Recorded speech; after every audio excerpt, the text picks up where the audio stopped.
Assalamualaikum warahmatullahi wabarakatuh. Perkenalkan, nama saya Jenoviani dari kelas 10 TKJ 1. Saya akan menjelaskan tentang teks anekdot. Apa itu teks anekdot? Teks anekdot adalah cerita yang dikemas lucu dan unik yang bisa membuat perasaan merasakan berbagai macam emosi, mulai dari emosi marah, jengkel, dan lucu serta menghibur, di mana landasan penulisan teks anekdot berbentuk kritik dan sindiran kepada orang-orang tertentu tanpa harus menyinggung secara langsung. Tujuan teks anekdot. Teks anekdot dari segi isi memiliki dua macam pesan, yaitu pesan yang disampaikan secara tidak langsung dan pesan yang disampaikan secara langsung.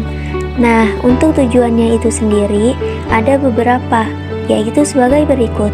Pertama, membangkitkan tawa bagi pembaca. Kedua, sebagai hiburan. Dan ketiga, sebagai bentuk kritik. Manfaat teks anekdot. Yang pertama, membuat dan membangkitkan tawa. Yang kedua, membuat pendengarnya terhibur. Yang ketiga, menggambarkan karakter-karakter dengan singkat. Dan yang keempat, mengandung makna akan cerita singkat seputar kenangan-kenangannya. Bentuk konversi dari teks anekdot. Pertama, puisi, yaitu terdiri dari bait-bait. Yang kedua, prosa, yaitu terdiri dari paragraf-paragraf.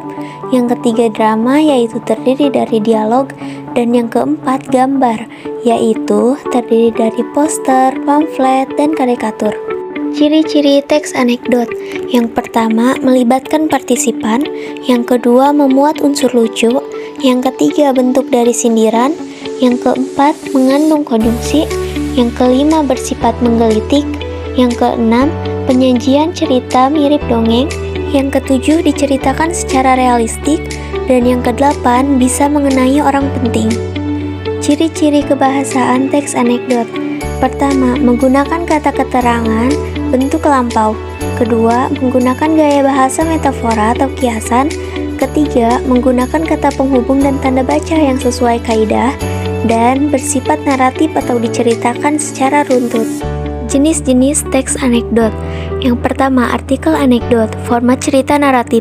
Kedua, cerpen anekdot, berisi suatu kisah singkat, lugas, dan tak berbelit-belit. Ketiga, dialog anekdot, berisi percakapan antara dua atau lebih orang. Keempat, anekdot kritik. Yang kelima, anekdot nasihat.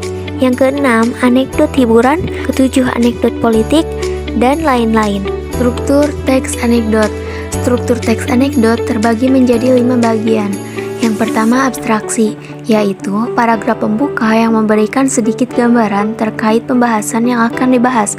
Yang kedua, orientasi, yaitu awal kejadian cerita atau latar belakang peristiwa tersebut terjadi. Yang ketiga, krisis.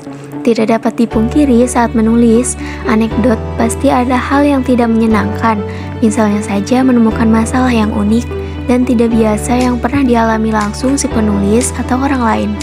Yang keempat, yaitu reaksi.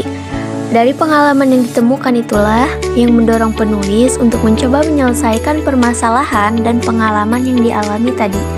Dan yang terakhir adalah koda. Struktur yang terakhir adalah koda yang merupakan bagian akhir cerita. Ada yang menuliskan bagian koda dengan cerita yang unik dan menarik. Ada pula yang menuliskan cerita dengan memberikan kesimpulan terhadap kejadian yang dialami oleh si penulis. Contoh dari teks anekdot, yaitu sebagai berikut. Pembahasan bagian-bagian teks anekdot. Yang pertama, abstraksi, yaitu seorang guru mata pelajaran bahasa Indonesia di sebuah sekolah menengah pertama akan mengajar. Paragraf pertama. Yang kedua, orientasi, yaitu saat memasuki kelas, suasana kelas biasa-biasa saja. Paragraf kedua. Yang ketiga, krisis, yaitu Wawan, seorang murid yang salah paham atas pengertian kecelakaan karambol. Paragraf kelima. Yang keempat, reaksi, yaitu seluruh murid di kelas tertawa karena cerpen Wawan tersebut, sedangkan Pak Royce hanya menggeleng-gelengkan kepalanya. Paragraf ke-6. Yang kelima, koda, yaitu Wawan kembali ke kursinya dan suasana kelas yang awalnya penuh dengan tawa sekarang sudah kembali tenang. Paragraf ke-8.